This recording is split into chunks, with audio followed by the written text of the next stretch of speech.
and he makes no mistake in doubling Barca's lead. Barca are flying. That was world class.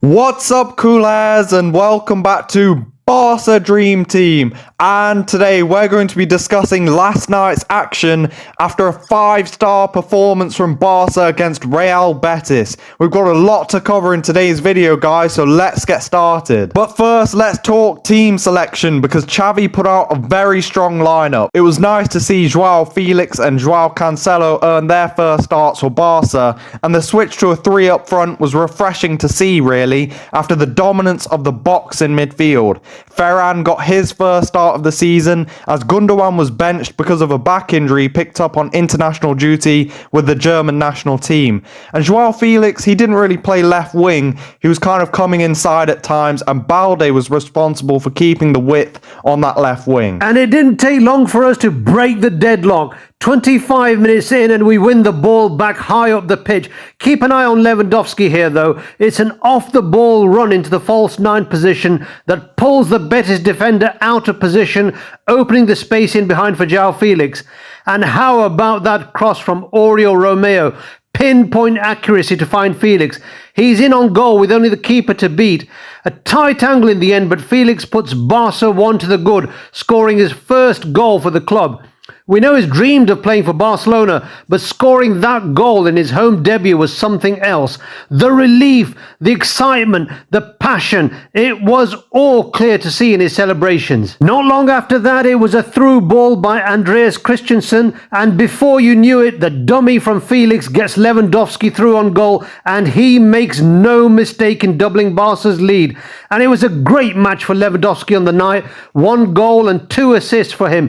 Hopefully he can continue this good run of form after what's been a difficult start to the season. After the break, Ferran Torres got on the score sheet. It was a well-placed free kick whipped around the wall and into the bottom corner. And Ferran admitted last night that he didn't strike the ball exactly how he wanted to, but it doesn't matter. That ended the 2-season free kick drought since Messi's curler against Valencia. It's another goal for Ferran. His confidence is unreal right now. He's finally putting away the chances. He's in fine goal scoring form after a 10-minute brace for Spain and that free kick last night as well. He's averaging over 2 goals every 90 minutes for Barca. Absolutely insane numbers for Ferran, and hopefully he can keep it going. And after that goal, Barca were 3 goals to the good, and Xavi decided to roll the dice.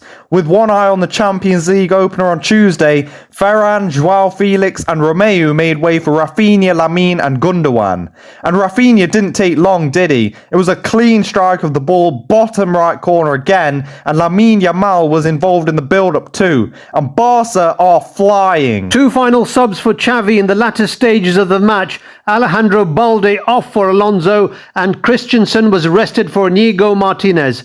But there was still time for 1 more goal. João Cancelo opened his account in the Blaugrana shirt. It was a bursting counter-attack forward. He sat the defender down and buried it.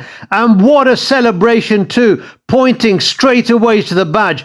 And João Cancelo makes it 5. And guys, we've got to talk about Balde. He really did make Bellerin's life miserable. He was beating him for pace and making surging runs in behind. What a performance from Balde. He wasn't lucky not to get an assist, but his overall performance was outstanding.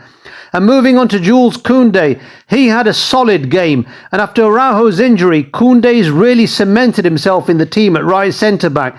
And Xavi's got a bit of a headache when Araujo returns from injury, because he's our number 1 choice at that position. And once again, our captain, Marc-Andre ter Stegen, showed us why he's the best keeper in the world.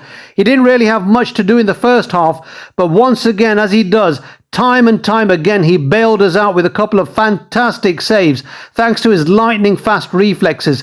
His point-blank save of Willian José's effort at goal kept us at 2-0 going into the break. And that was world class. It was an exhibition match, it really was. And you know what? We needed that. The performances hadn't been that convincing so far. But to win 5-0 against a Manuel Pellegrini Real Betis side, it's not an easy thing to do, guys. At the start of the season, if you were to tell me we'd get 13 points from our opening 5 matches, an unbeaten run, I'd probably have taken that, especially with tough fixtures on paper against Villarreal and Betis. Right now we're top of the league, but that will change if Real Madrid win against Real Sociedad tonight. We'll need to keep an eye on it. And our unbeaten run of form has been lengthened by this emphatic victory over Betis, but we've got to keep this going in the Champions League. All eyes are now on the Champions League opener against Royal Antwerp on Tuesday. But I'm sure it's going to be a real headache for Xavi to choose from our wealth of attacking options. Ferran Torres, Robert Lewandowski, Rafinha, João Félix, Lamine Yamal. It's going to be tough. So let us know your thoughts in the comments down below, guys. How are you feeling after that big victory last night? And who was your man of the match? Also, who do you think we should start in attacking the Tuesday Champions League opener? Let us know down below. So if you like this video, guys, and you want to stay up to date with Xavi's Barça Dream Team, make sure to hit that notification bell. Subscribe to BDT, and we'll see you next time. Visca el Barça!